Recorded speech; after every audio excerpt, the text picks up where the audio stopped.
नमस्कार, खबरों की खबर में आपका स्वागत है। मैं हूं तृप्ति। क्या 14 जून को अपनी मौत से पहले सुशांत सिंह राजपूत आत्महत्या के आसान तरीके इंटरनेट पे ढूंढ रहे थे, जैसा कि मुंबई पुलिस बता रही थी?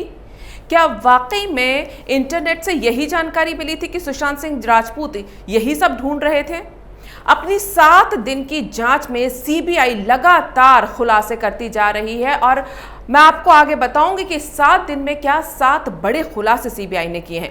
लेकिन एक सबसे बड़ा खुलासा यह किया गया है, जो खबर आ रही है कि सीबीआई को पता चला है कि सुशांत सिंह राजपूत 14 जून को और उसके पहले 13 जून को भी इंटरनेट पे आसान मौत के तरीके नहीं ढूंढ रहे थे, जैसा कि मुंबई पुलिस बताती है।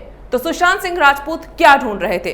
सीबीआई के सोर्सेस बता रहे हैं कि उन्हें पता चला है कि सुशांत सिंह राजपूत 13 और 14 तारीख को इंटरनेट पे ढूंढ रहे थे केरल, हिमाचल और कुर्ग में प्रॉपर्टी, जिसे वो खरीदना चाहते थे, ना कि आसान मौत के तरीके, जैसा कि मुंबई पुलिस बता रही है। यानी मुंबई पुलिस का एक और सफेद झूठ, जो कि जांच को गुमराह करने के लिए मीडिया के सामने पेश किया था, उसको सीबीआई ने सामने ला दिया है। सीबीआई ने एक एक करके मुंबई पुलिस के कई झूठों से पर्दाफाश किया है। दूसरा झूठ आपको मैं बताती हूं।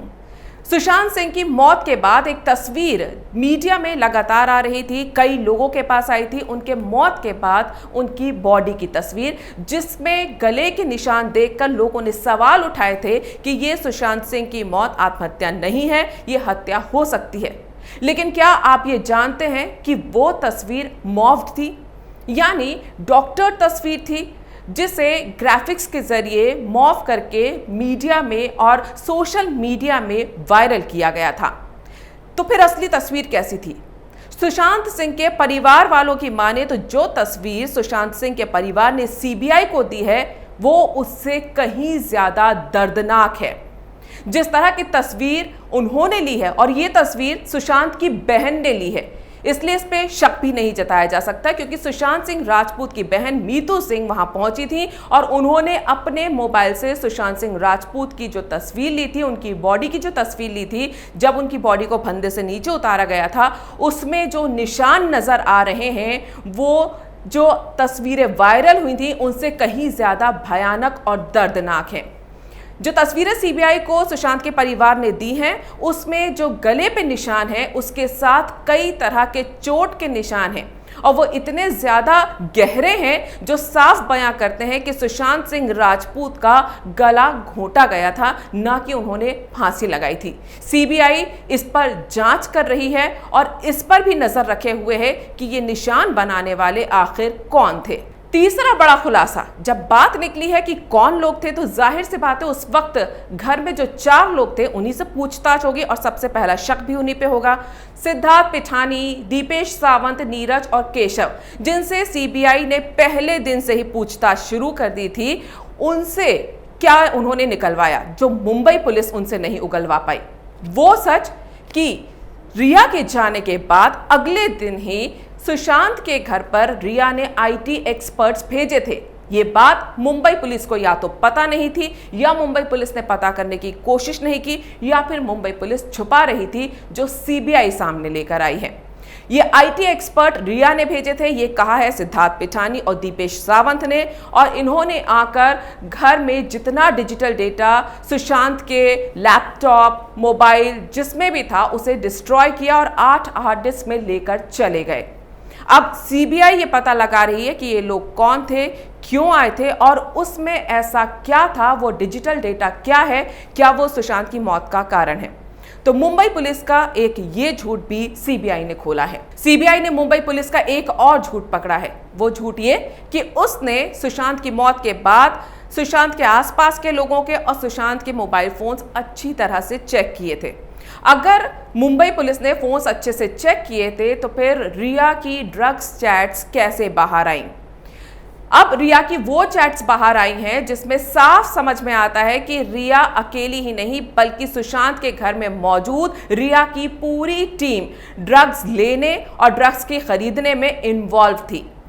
हालांकि पिछली चैट्स तो आपने देखी होंगी, जो 80 चैट्स रिया की सामने आई थी, उनके बारे में सब जानते हैं। लेकिन ये जो ताज़ा मामला आया है, इसमें खबर ये है कि रिया के मोबाइल से जो जानकारी मिली है उसमें रिया ने एक व्हाट्सएप ग्रुप बनाया था और उस ग्रुप का नाम रखा था SSR टीम। अब इस चैट में कौन कौन थे? इस चैट ग्रुप में जिसका नाम SSR टीम है, इसमें रिया के अलावा सैमुअल मिरंडा, दीपेश सावंत, सिद्धार्थ पिठानी, नीरज और 2 और नए नाम सामने आए हैं, आयुष शर्मा और आनंदी। इन सब का एक चैट ग्रुप था जिसमें ड्रग्स से रिलेटेड बातें हुई हैं कि कौन सी ड्रग लानी है, उसको कैसे इस्तेमाल करना है, कौन रोल बना रहा है। AK-47 करके कोई ड्रग है जिसका इसमें जिक्र किया गया है, जिसके बारे में पता चला है कि एक सिंथेटिक ड्रग होती है और इसका बाकायदा फोटो भी सैमुअल मिरंडा ने शेयर किया है। यानी सुशांत के घर के अंदर मौजूद पूरा एक गैंग था जो ड्रग्स लेता था, ड्रग्स मंगाता था, लेकिन सुशांत उस चैट में शामिल नहीं थे। तो ये बात मुंबई पुलिस तक क्यों नहीं पहुंची, उनकी जांच में सामने क्यों नहीं आई, जो एक और बड़ा खुलासा हुआ है जिससे रिया बुरी तरह फंसती नजर आ रही है। सीबीआई ने सबसे पहले जो जाते से ही जो चीज पता करी थी, वो सबसे बड़ी बात ये थी सुशांत की पोस्टमार्टम रिपोर्ट और फॉरेंसिक रिपोर्ट, जिसे एम्स की टीम अब पूरी तरह से उसकी तफ्तीश कर रही है और साफ कर दिया है उस टीम ने कि ये रिपोर्ट पूरी तरह से गड़बड़ है, इसमें कई तरह की गड़बड़ियां की गई हैं और इसकी सच्चाई सामने लाने के लिए वो लगातार इसकी तफ्तीश कर रही है। साफ है अगर गड़बड़ है पोस्टमार्टम रिपोर्ट में, जिसमें ना कि टाइम लिखा हुआ है कि सुशांत की मौत कब हुई है, ना ही ये लिखा गया कि उनकी बॉडी में किस तरह के सब्सटेंस पाए गए थे, और अगर सुशांत के जिस तरह के बयान आए थे कि उसने जूस पिया था, तो फिर सुशांत का ब्लैडर पूरी तरह खाली कैसे था। कई तरह की गड़बड़ियां उस रिपोर्ट में है, पोस्टमार्टम रिपोर्ट में। जब एम्स की टीम उसकी पूरी जांच कर लेगी तो मुंबई पुलिस का ये झूठ भी सामने आ जाएगा कि पोस्टमार्टम रिपोर्ट के साथ उसने छेड़छाड़ नहीं की थी, जैसा कि वो बोलती रही है। यानी 7 दिन के अंदर सीबीआई ने 7 इतने बड़े बड़े खुलासे किए हैं, जिससे ये साफ होता है कि आखिर मुंबई पुलिस क्यों सुशांत सिंह राजपूत की मौत की जांच की हकदार नहीं थी, क्यों देश भर के लोग और सुशांत के फैंस चाहते थे कि सीबीआई इसकी जांच करे। और ये अभी शुरुआत है, अभी तो बहुत बड़े बड़े राज सामने आने बाकी हैं। जैसा कि कहा जा रहा है कि पूरा ड्रग्स का एक नेटवर्क इससे जुड़ा हुआ है, जिसमें कई बड़े नेता और अभिनेता शामिल हैं। सोचिए जब एनसीबी इससे जुड़ गई है और अगर वो पूरा ये जो दलदल है इसको खंगालेगी तो कितने लोग बेनकाब होंगे। शायद इसी चीज से मुंबई पुलिस और महाराष्ट्र सरकार डरी हुई थी और यही वजह थी कि शुरू से ही सुशांत सिंह राजपूत की मौत को आत्महत्या बताकर रफा दफा करने की कोशिश की जा रही थी। 7 दिन हो चुके हैं, अभी आने वाले हैं कई और दिन और सीबीआई लगातार जांच कर रही है। कई और खुलासे होंगे और तब पता चलेगा कि आखिर सुशांत की मौत का सच क्या है। ये तो वो खुलासे हैं जो सुशांत की मौत से जुड़े हुए हैं, लेकिन आप जानते हैं कि जिस तरह के कनेक्शंस निकल रहे हैं, जो दुबई कनेक्शन की बात की जा रही है, अंडरवर्ल्ड की बात की जा रही है, अगर इसकी गहराई तक एनसीबी और सीबीआई जाएंगे, जो कि तय है कि जाएंगे, उसके बाद सुशांत की मौत के अलावा भी कई और राज बॉलीवुड के और महाराष्ट्र की राजनीति के सामने आने बाकी हैं।